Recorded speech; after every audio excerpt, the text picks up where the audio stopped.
I was told this was a Whitney Houston pose, but I won't start singing because I think I'd clear the room. So yesterday we had a very interesting and exciting day talking about the data that we will have from searching the genome at very low cost very soon, what we'll learn, how we'll interpret that, what we can do with that information. We learned about good doctors from Ruth, and frankly, if I had to choose a doctor today, I think I would get on a bus from Ohio and go to New York. And then we learned from Jamie about what patients really want. They want to know, what will I do given the circumstances that I'm in, and how will I improve my outcome? So today I was thinking we were going to expand on the theme, and we're going to talk about rare disease. And as you heard yesterday, rare diseases can be the key to common disorders as well. So we are all in this together. We are all probably knowing someone with a rare disease or will know someone with a rare disease. 30 million Americans are affected with rare diseases. 80% of them are children.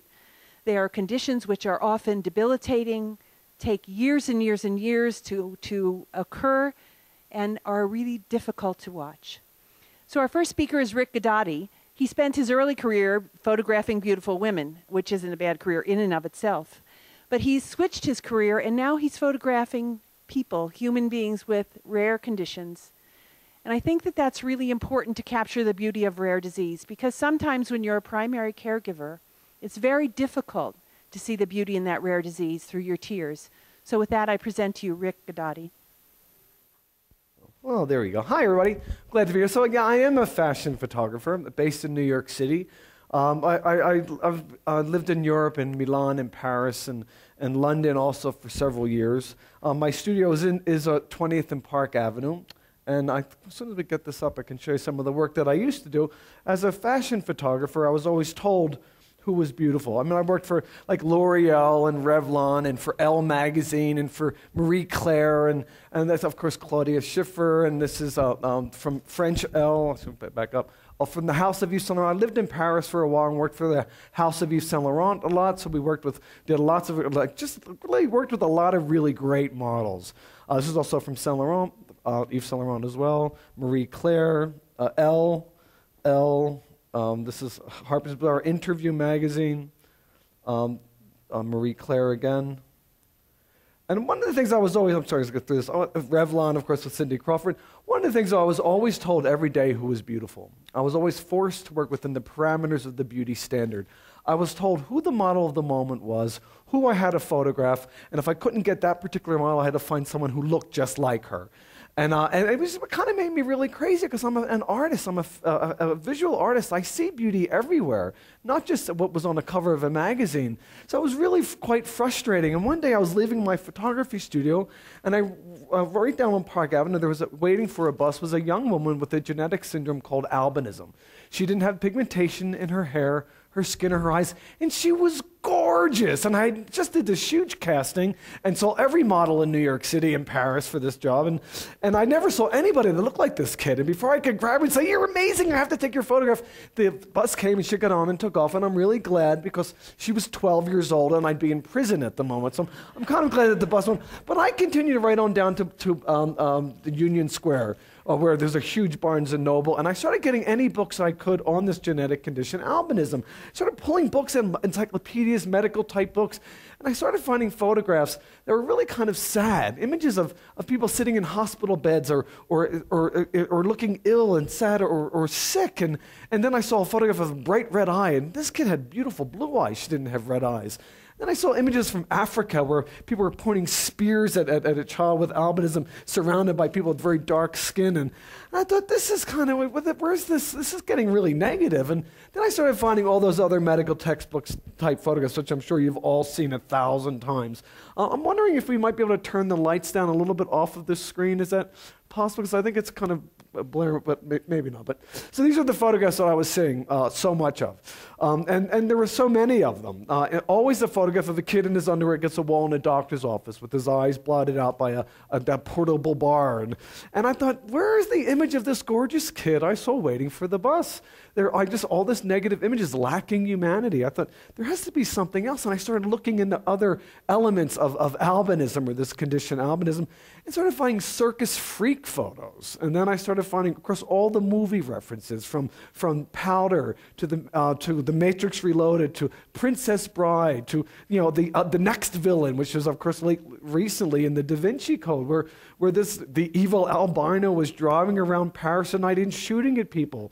Well, there's an associated visual impairment with albinism. Most people with this condition, although there's always vision, they're considered legally blind. So they wouldn't be driving around Paris and shooting at anything, expect to hit anything specifically.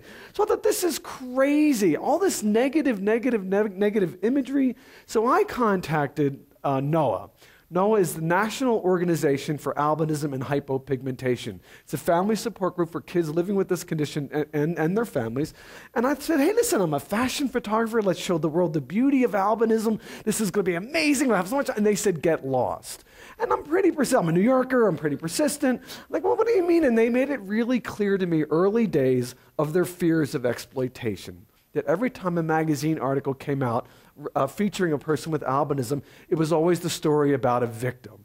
It was a sad story. It was a sob story. It was an exploitative or sensational story. And I was like, okay, well then let's partner. Let's make sure that doesn't happen this time. Let's partner and work together. That you can keep an eye on me and to make sure that we create with these photographs a powerful, positive tool that we can all use. And they said, great. And so that was the formation of our first partnership. It was fantastic. In my studio, we're starting the first shoot, comes walking in this girl, Christina. She's about 5'9", long white hair. She's gorgeous, this kid. She walks into my studio, and I'm like, oh, this is so exciting. This is amazing. But she walks in with her shoulders hunched, her head down, no eye contact whatsoever, one-word answers. She's like, yes.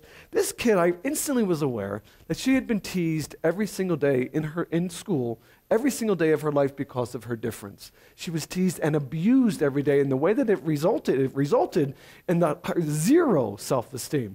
She was just so frail and so fragile. I thought, oh, what am I going to do?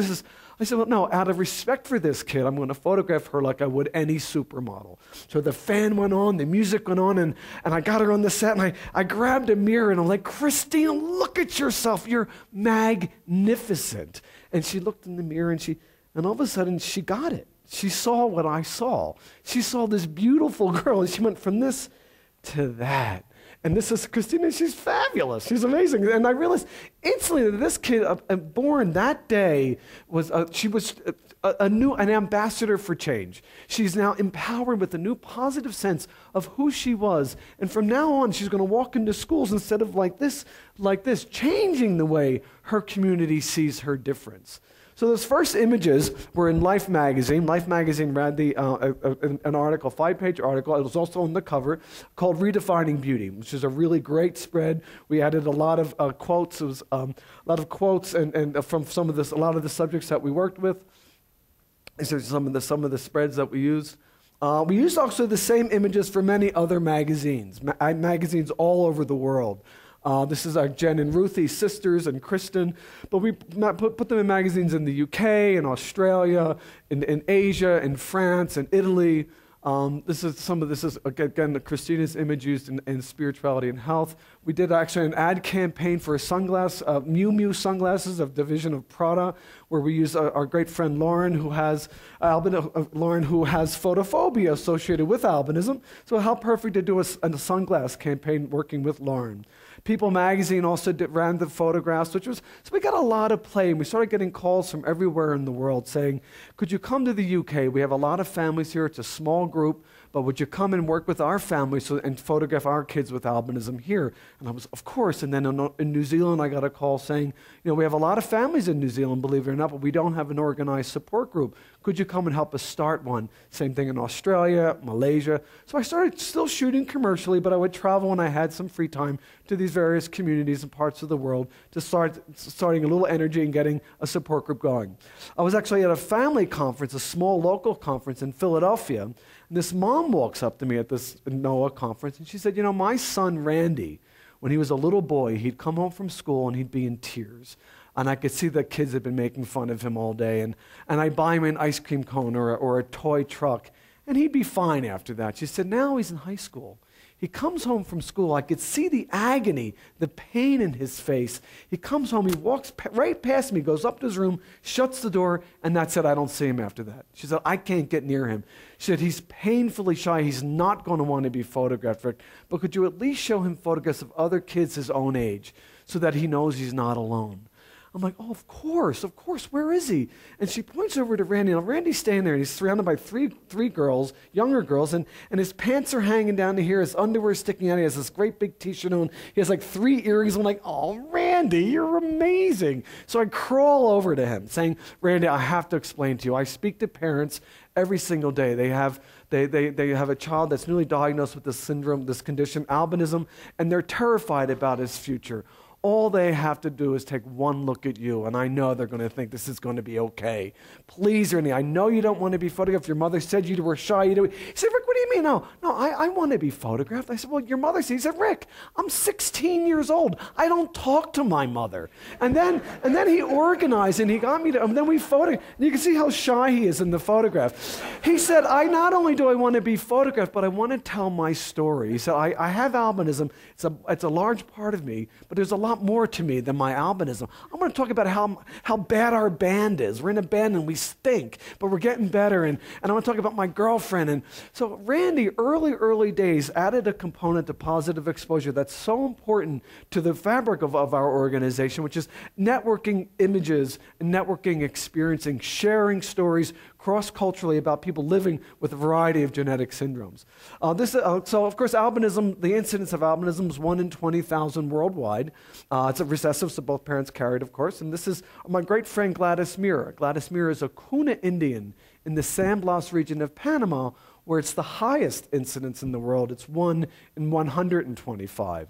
There's a great legend that links a person with albinism amongst the Cuna to the moon goddess. So it's almost kind of revered in story, but in reality, these kids are discouraged from marrying and never hold a powerful political position.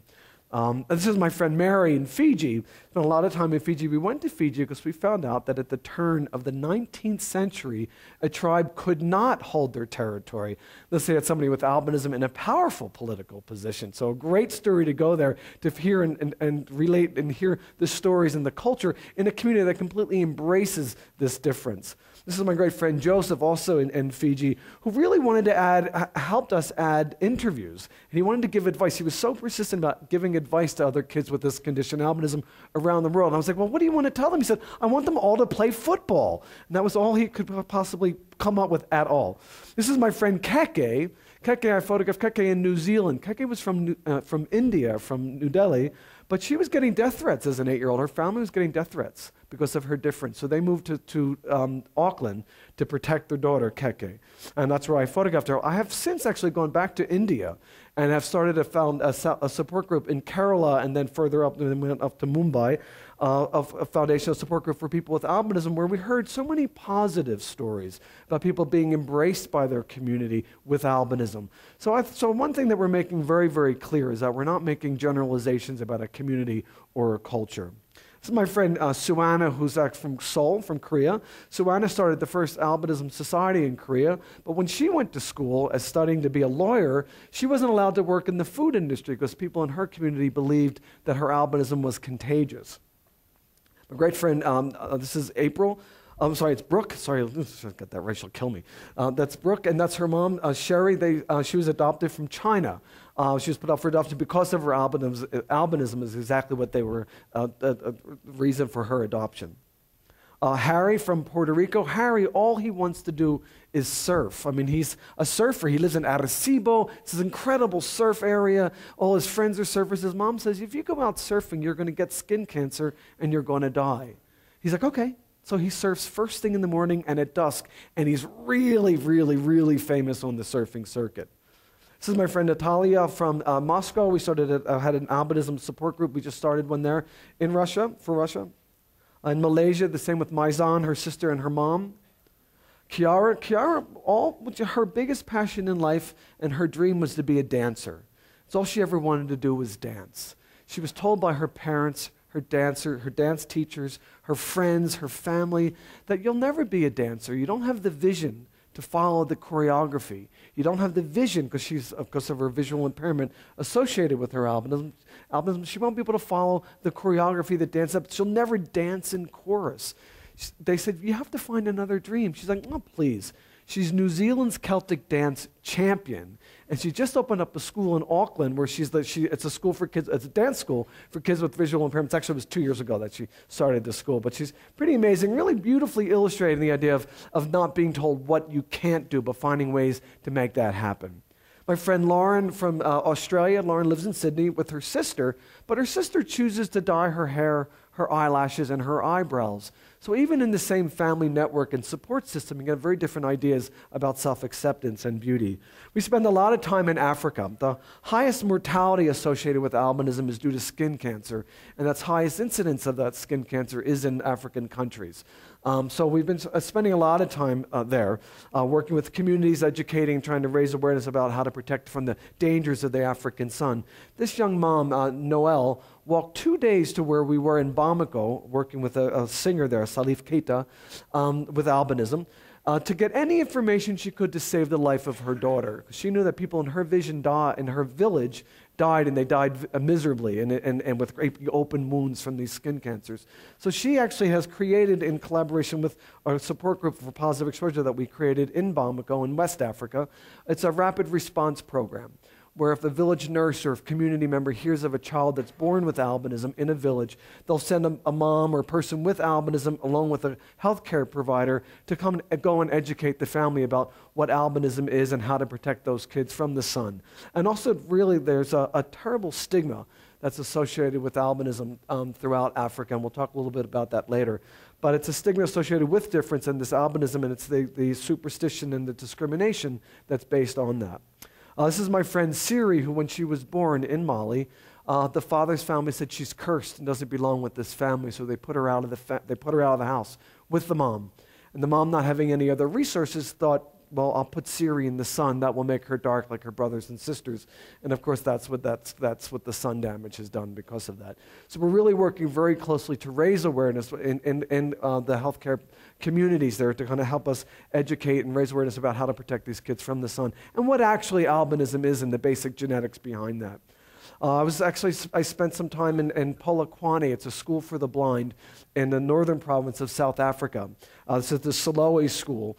All the kids that I've started meeting with in West Africa, East Africa, South Africa, have all gone to schools for the blind. I haven't met anyone that went to a mainstream schools. And I thought, well, maybe that obviously because the tools for kids with visual impairments are not available in a mainstream school. So they would go to these schools for the blind. But while I was at the school in Siloe, I found out that the community nurses won't touch these kids with albinism because they're afraid. They're afraid if they come in contact with that curse, they're then going to pass that on to one of their patients in the village, and then that person may have a child like this.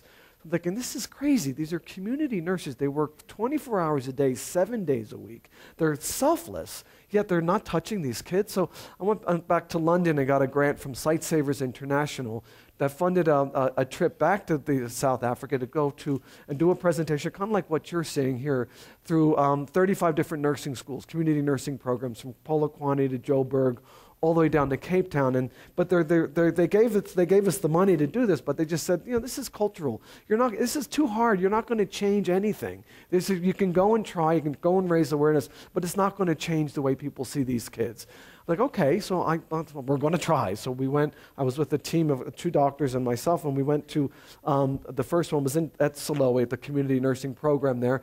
And with 2 seconds of telling these stories, the community nurses started grabbing these kids and kissing them. It was just awareness. And once they had that elevation in awareness and acceptance of these kids, there was this almost audible shift in perception and attitude.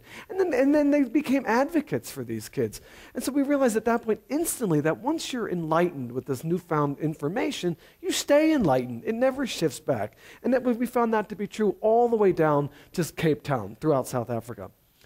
This is my friend CK. CK in the white hat. CK and I started the first Albinism Society of Kenya, ASK. It was like, don't be afraid, ask was our slogan. And we had about 600 people come to our very first conference in Nairobi. And CK was really awesome, really motivated kid. But she went to a mainstream school. I'm like, CK, you're the first person I've ever met in Africa that went to a mainstream school. How is that possible? And she said, it's because of my twin sister, Daphne. Daphne takes all the homework off the board for me. If I don't understand a homework assignment or I can't see something, she helps me. But she said, more importantly, when kids make fun of me, Daphne beats them up. So, on a sadder note, though, I don't know if many of you know this, but I think hopefully many do. In Tanzania, East Africa, witch doctors are saying, bring me the bones of an albino, and I'll make a potion that will make you rich. So they're murdering these kids on their way home from school, breaking into their homes at night, dragging them out into the public and chopping off their limbs and using those bones to make businessmen rich. It's such a nightmare. So we're working very closely with the government to change this, to create public awareness programs to address these issues of stigma, discrimination, hatred, and superstition, to really raise awareness and talk about albinism in community and worldwide. So often people believe that this albinism is a curse on their own community. And it only exists in that community, and it's a curse in their community, isn't real something terrible. They've done something terrible, or something terrible is about to happen because of this aberration of this kid that's happened. So we're working very closely to change that. Going into several schools where a lot of these kids are being sent to keep them safe. They're being pulled from their parents' arms and their homes, sent to these schools where they're patrolled by policemen with our armed guards. This kid cried for 2 days after being sent to this school and leaving her mom for the first time. And that's her first time she ever had a rest. This is a young woman who actually started an albinism dance troupe that she's traveling around Tanzania and other parts of East Africa, raising awareness through dance and the arts. It's in the school. So these are one of the visuals that we're using in the community to kind of show that albinism is not a curse on your community, but albinism actually exists worldwide in communities everywhere and telling these stories, and it's becoming, and we're seeing it's effective. And it's actually is making a change. It's in hospitals and schools, and we're actually helping to put together a team of advocates to help change public perceptions within the community at the grassroots level to kind of raise awareness and educate about what albinism really actually is. I received an award. It was a great award from for the first albinism piece in Life magazine. It was the Art of Reporting Award by the Genetic Alliance. Sharon Terry was at the Genetic Alliance at the time. It wasn't the CEO then. When I received the award, it was a real honor. I thought that's my first real award with this new project. It was great. And I was the president at the time. It was also the founder and director of the Chromosome 18 Registry and Research Society. And she said, I'm looking at all these photographs that you have of kids with albinism worldwide. It's fantastic. I love the idea. We're looking at these gorgeous kids cross-community and cross-cultural. But there's a universal message here, and that universal message here is about celebrating all differences. Would you come to our family conference? It's a family conference of kids with a chromosome 18 anomaly. Would you come to our family conference and speak to our families and help them celebrate the difference of their kids? And I'm like, sure, of course. And like, chromosome anomalies, the hell is that? I had no idea. I'm a fashion photographer. I ran back to those medical textbooks and found, of course, photographs like this, kids with cleft palates, kids on feeding tubes, kids with mobility issues. And I thought, wow, man, albinism was so easy. This is going to be really hard. But I committed, I said I'm going. It was in San Antonio, so I went down and all the kids and the young adults were in the auditorium being entertained by a clown making balloon animals. And I walked in and I thought, okay, great. I had these horrible images burned in my head. I was terrified. I opened the door and I was surrounded instantly by kids screaming with laughter. They were kids. They were kids with cleft palates and feeding tubes and kids on the floor with mobility issues, but they were kids. Instinctually, they couldn't help themselves but be kids. And I thought, wow, this is amazing. So I met Rebecca and Pauline. This is Ellington. These are just some of the great kids that I met. Remy, and Tyler. This is Elizabeth. Sean. So I started working with these, the organization, working with all these kids and taking photographs year after year after year, going to the conference, the Chromosome 18 conference, thinking this is fantastic. And where were these, all the images that I saw in these medical textbooks, where were the giggles? You know, where was the life in these kids? And they couldn't help instinctually being kids. They were absolute kids. So, but actually what we've done though is we started taking photographs each year, and now have created this whole database of imagery of these kids growing up over time. So we have images of Sean with tetrasome 18. So the first time I met him at 11 years old, all the way up to where he's 21 years old. Each year we have this great database of Sean in development, which is great.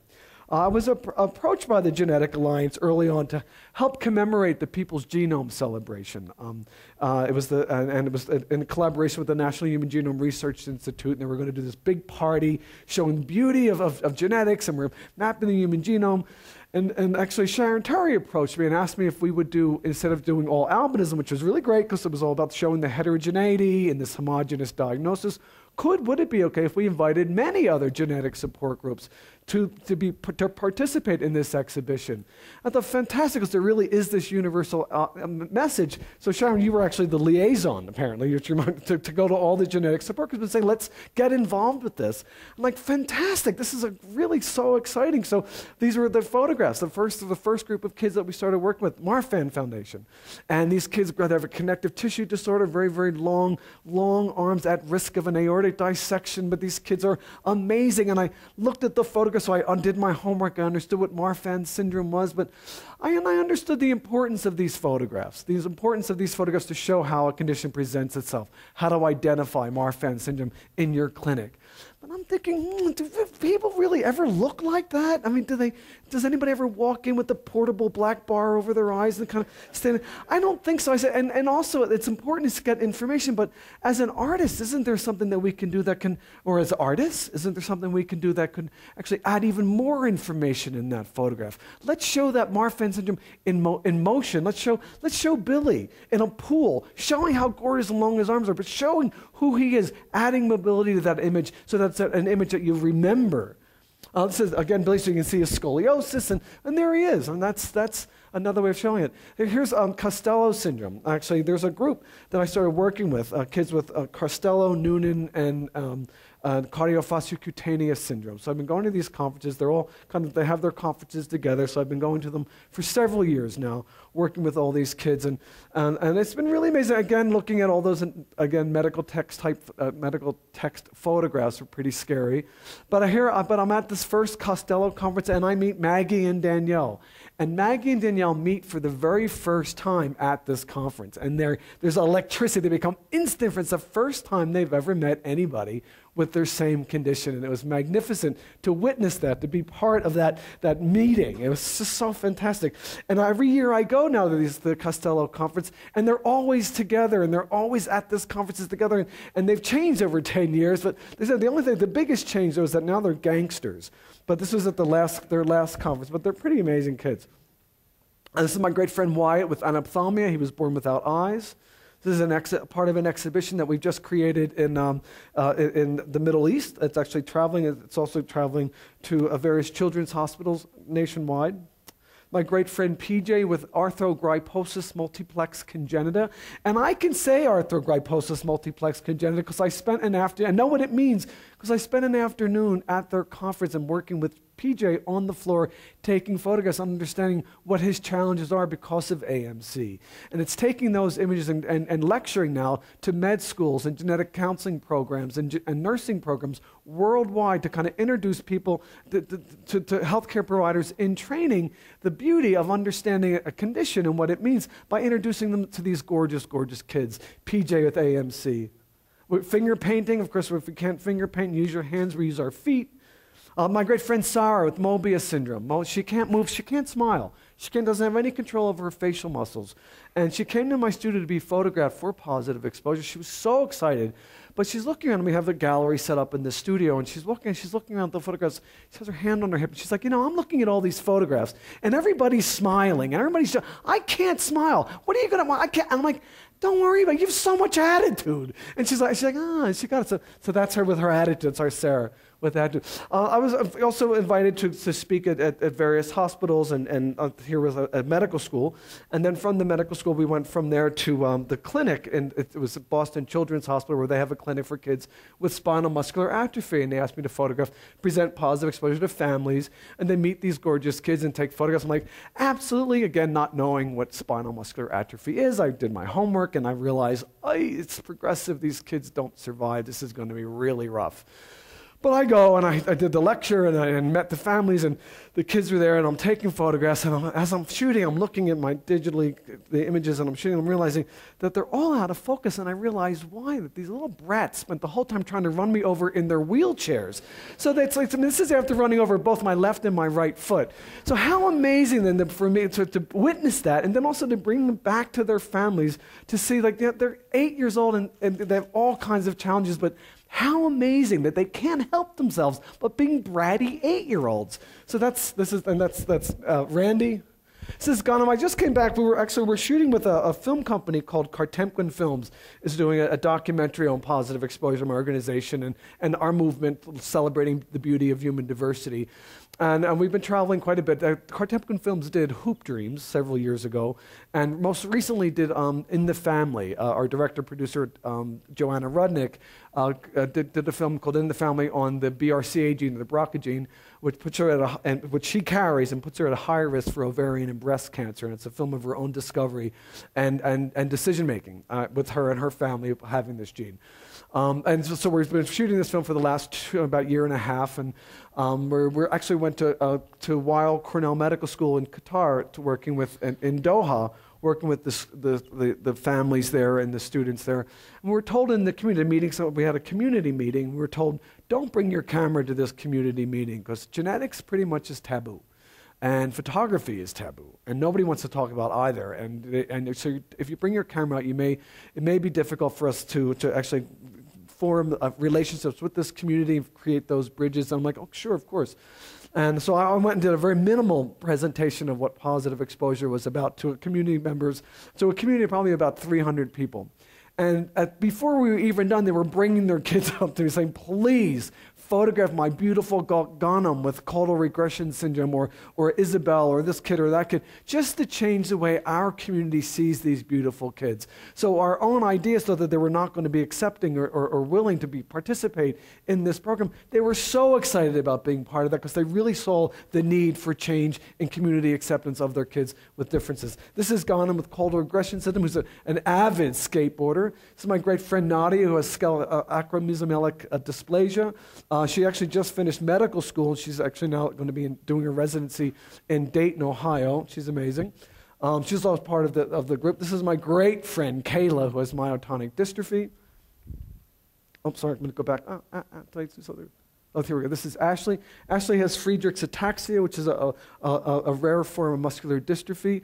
Ashley's actually we started a new program. I realize in our photography, in our studio, that I can photograph a great kid in my studio with a birthmark or albinism, and we're shooting, and that kid is like bouncing off the ceiling. We're having a blast shooting. But by the time she leaves my studio, though, and gets to Park Avenue, in between Park and Broadway on 20th, by the time she leaves and gets to Park Avenue, 4 people have stared at her birthmark. 2 people may have even commented on it. 1 person may have even laughed or pointed. And it happens all the time. So we realize now that we need to make this relevant, not just to healthcare providers and audiences like yourselves, but we need to bring it to the public. So we're right now planning to do an exhibition. I'm really excited. We don't have the complete okay yet, but to do an exhibition of positive exposure outdoors during Fashion Week in New York City at Lincoln Center. But we're also thought how do we bring this and introduce this to kids, make it relevant? We have to make this idea of celebrating difference, embracing difference relevant. So we created this exhibition that's actually going into high schools right now. We're piloting it in high schools at the moment, and then developing it further for middle schools and elementary schools. But it's an exhibition that kids will, up in a school, you'll choose a photograph, the students get to choose a photograph that they find some connection to. All images are just identified solely by a name. Like Ashley's photograph just says Ashley and maybe her age. And then the kids get to choose, and they get to look at the photograph really look at the photograph and answer the question, what do you see? Then the person in the photograph then has committed for a 6-week period to do to present a blog. like 3 times a week, talking about their lives. A video introduction first, and then talking about their lives. The prom, going shopping, sleepovers, Cub Scouts, whatever they choose. Just to kind of give a little bit more of a better window into what their lives are like, and how and really kind of embracing our humanity, our similar humanity. So at the end of this 6-week period, the blog comes down, photograph goes back up, and then the students are then required to answer the question, now what do you see? So this is Ashley, she's one of our first. This is Byron. I don't hear this. Here we go. This is just a video intro. I had the left half of my brain removed because I have something called Sturge-Weber syndrome. I wear a brace on my right leg and right arm. I only see out of the right side of each eye, so sometimes it's harder for me to see things on the right side. So playing sports can be frustrating because I might not see a ball coming. I didn't see that. So these are the kind of kids that are introducing themselves to. Hopefully that's going to go to the next. Yes, helping to make clear and create a better understanding of living with a variety of genetic conditions through high school kids' humor, through their lives, and by sharing a very important part of who they are. So my great friend Ben with myotubular myopathy, Alana and Lisa with Down syndrome. I just spent some time in Genoa in Italy. We had an exhibition. This is Simone, who I'm working very closely with the Down Syndrome Foundation in Italy. That's Simone. This is Kathryn with Alpha-1 Antitrypsin. It's my friend Sarah. Sarah has Sturge-Weber. She's also one of the characters that we're following, one of the people, models that we're following in our film called On Beauty. And Sarah's pretty amazing. She's formed this wonderful way of not seeing people stare at her birthmark. She looks down.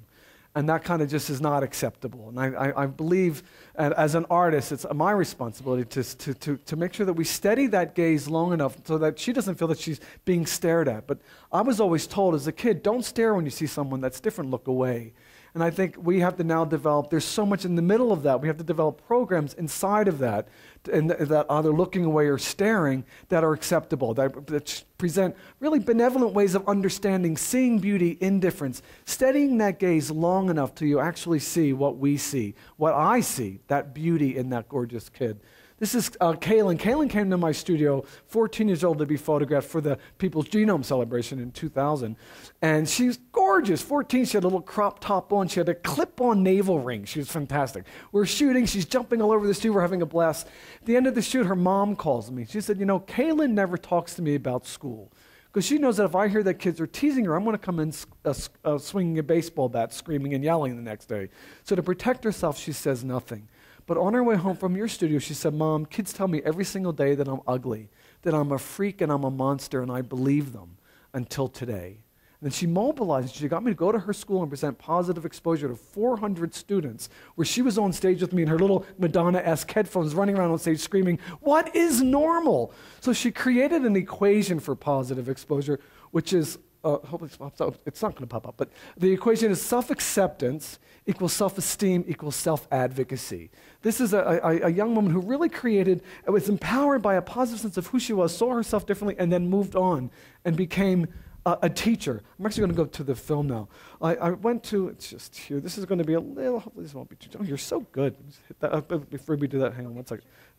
I actually went to this, so here she was completely empowered to then present to her school, changing the way her community sees her difference.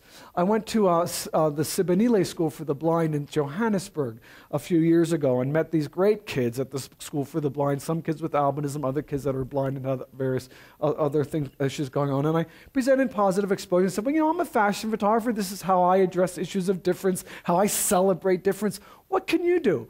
One kid said, well, I want to be a journalist. I'm like, this is fantastic. You can write articles. I can give you photographs. We can change the way community sees through your writing. Another kid said, well, I want to be a cop. I'm like, fantastic. oh, hopefully, but you're blind on guns. Not a good idea. He's like, but he's big kid. He said, that's all right. So I was like, well, you'll change the way people see people with your condition, absolutely. And another little girl tugged on my pants. She said, we have a choir.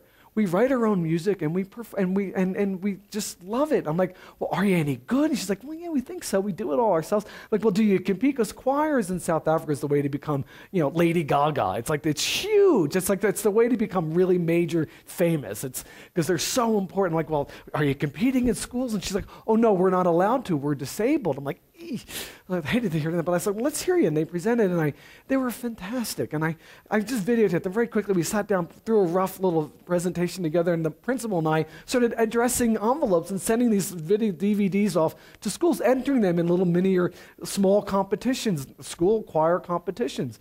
So I went back I was back in New York. About 10, 11 months later, I got a call from the principal of the school saying, Rick, you're not going to believe this. Got great news and bad news, though. He said the great news is we were just accepted as the national, to be the guest choir at the national competition for school choirs. There'll be 10,000 people in the audience. Every school gets to do one song, and as a guest choir, we're not competing, but we get to do one song only as well. We're so excited. It's so fantastic. I'm like, that's fabulous. That's amazing. I said, what's the bad news? He said, well, they've never performed in front of anyone, so they won't go unless you come with them. So I called everybody I knew. Give me $10. I gotta go. So I went. So this is a very quick. It's very short, but you'll meet. That's the first time that I saw them perform and heard them how magnificent. And then my second trip back, when we're just out in front of the National Auditorium, it's our final dress rehearsal. We're doing our one song, and that should do it. Sorry.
Final dress rehearsal. A little different.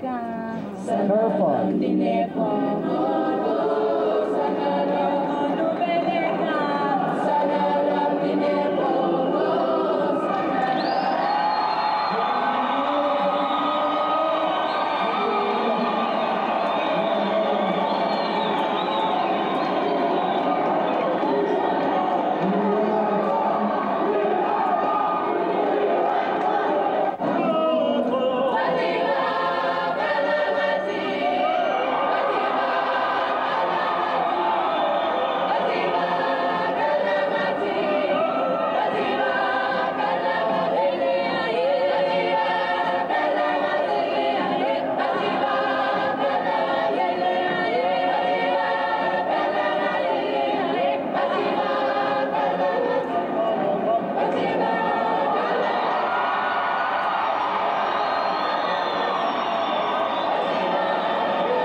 Back at the school.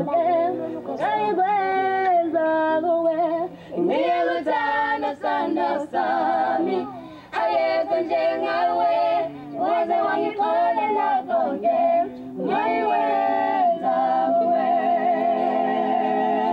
These are the new ambassadors for change, ladies and gentlemen. They're going to change the world. These kids. I was just back in South Africa recently, and I walked into the auditorium of the school. We're going to go back to, if we can go to the internet, that would be great. That would be fantastic. And I think, cool. We're not ready to go that yet, but let's see. There we go. They are.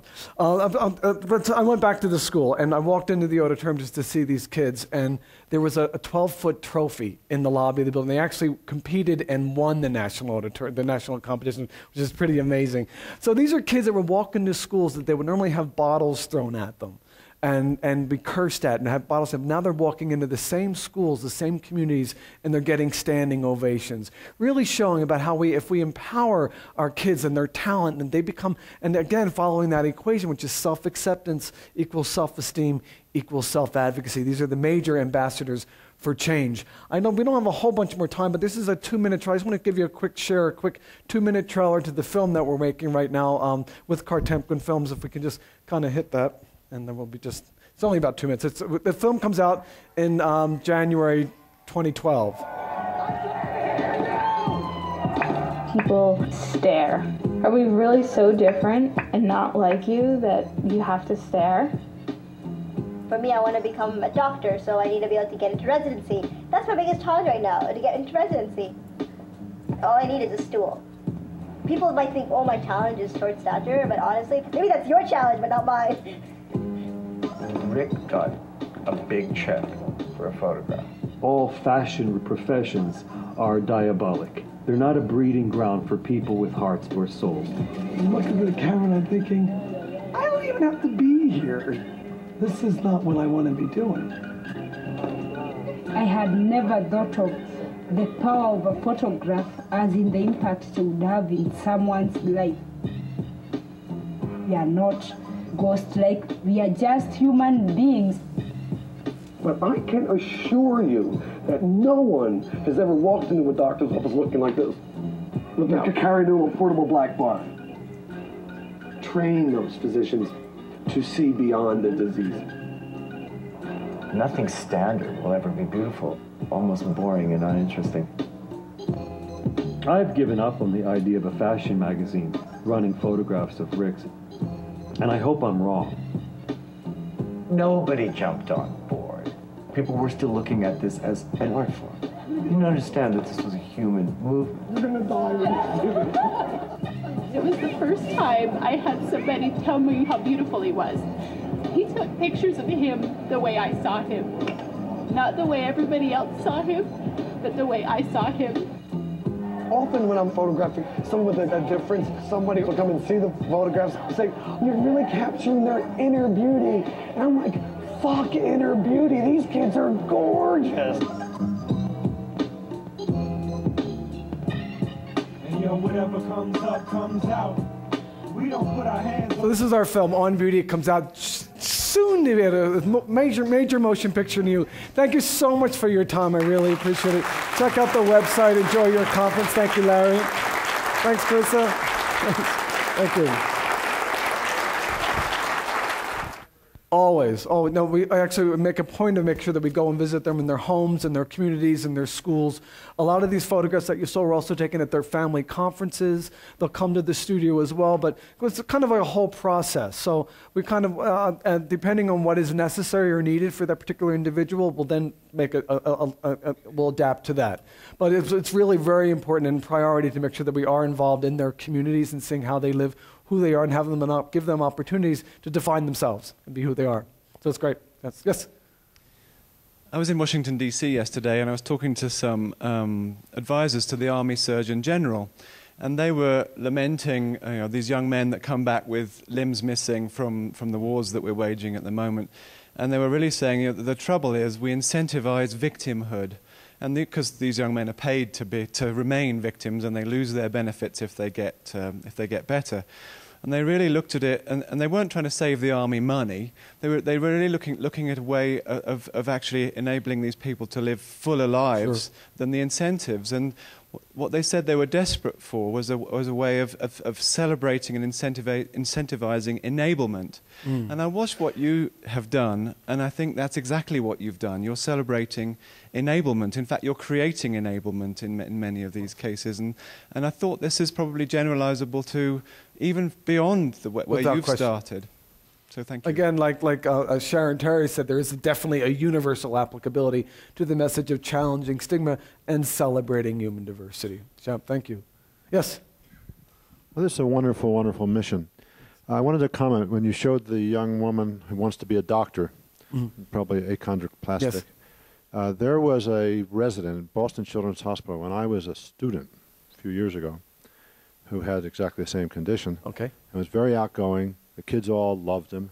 And he would introduce himself by saying, "I'm small because I'm a children's doctor." Everybody loved him. That's so fantastic. I wanted to ask you this question. Almost all the pictures you showed of the kids and adults are with excitement, smiling, positive. They also go through many other emotions. Sure, of course. Have you captured some of that also? We have. I generally, for positive exposure and what I do as an artist, it's really me about it's about creating a moment where a person has that opportunity to forget about the challenges and the hard times and see a disease, but see a human being. So what I've completely committed to only really pretty much just stepping in and creating that very safe environment, but almost where we can just giggle and scream and have that wonderful moment, if it's only for a fleeting moment, and catching that on film, and then using the arts and those images to then change and present a positive way of seeing these kids. There are a lot of those really difficult times, like the example from SMA. So I chose not to go that way a long time ago, to really look at the celebration. Yeah, exactly, and really kind of make sure that we see that, and then teach with those photographs, use those images and those stories as tools to make sure that we're all aware that we're not just looking at victims here, we're also looking at kids that can get up there and celebrate their lives. So, yeah. Okay. Yes? Tell me a little bit about the impact on the collective. So on the one hand, you take photographs of individuals. Well, you might, if you don't, sorry. The impact on the collective and the collective psyche. So on the one hand, you're taking photographs of individuals, but on the other hand, do they, as a group, begin to, is there a different dynamic? Without question. And how they begin to view themselves? Because what I was thinking of applicability in New York, for example, is people, for example, who are going through routine dialysis, as an example. And, it's treated, in some respects, they're treated like cattle. It's an industrial process. Where is the individual there? Where is the collective? Everybody is really hunkered down in their own chair and really don't understand who the person is next to them. And it seems to me that this is really an interesting vehicle to begin to reinvent how people look at themselves and how they interact without question. Does that make sense? It makes a lot of sense. In fact, it's something we're exploring and investigating that right now. Even looking not only at the collective of the healthcare providers and the healthcare community and patients and individuals themselves, but the public at large as well. How else do we react? Because we are so often the obstacles placed in front of someone with difference is placed by their community. And we're removing that through education, but by embracing difference as well, though, and very important, our shared humanity. So, right there. So it makes a lot of sense. Yes? Sorry. Here. Have you thought of somehow connecting this prenatally to people? I do ultrasound, so I've seen a lot of these things prenatally, and many people that are debating keeping or not, and or some that are definitely going to keep, but are dealing with what's going to happen and how they're, Interesting question. We tried to make it, we're careful that our organization is looking after kids that are here already, that we have to look after. We have to be very careful with those messages because we're not vying for pro-life stories or working with organizations. We're really sitting here about showing and respecting humanity. But offering the tools of positive exposure through our website, through our galleries, opportunities to see images of kids with Marfan syndrome or chromosome, a trisomy 13, other than stillborn. We're providing opportunities to show life, to show the humanity, to create informed and intelligent decisions, but by using opportunities that way. So we're creating also a program right now called Positive Ties. We're still looking for funding for it, but we'll give you in the clinic, whether it be a genetic counselor or a healthcare provider that can actually access these images immediately with also the information that would come directly from the support group. So all the information is there through an app, so that it's all there. So it's the information age. Let's use this information, but taking our unique angle, which is showing the beauty, and also and utilizing the arts to present this information.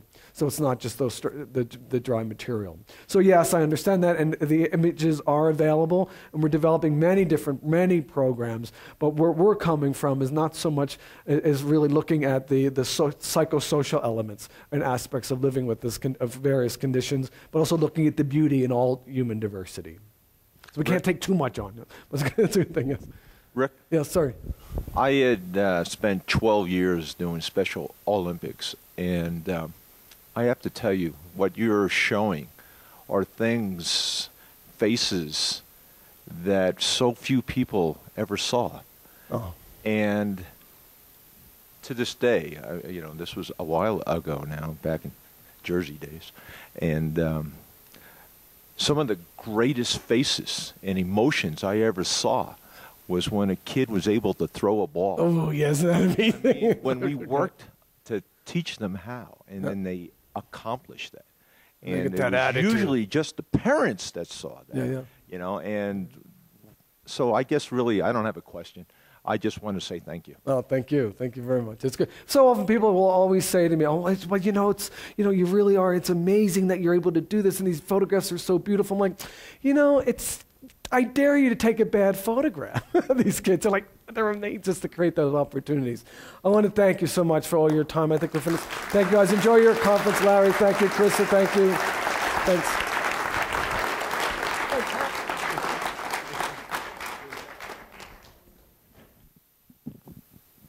So that was brilliant, and I think it's about these children and these adults and their stories and people being able to look at them as human beings, because we're all kind of the same, right? We want to be seen for who we are and for what we are, and we want the world to know our value. So thank you, Rick. It was wonderful.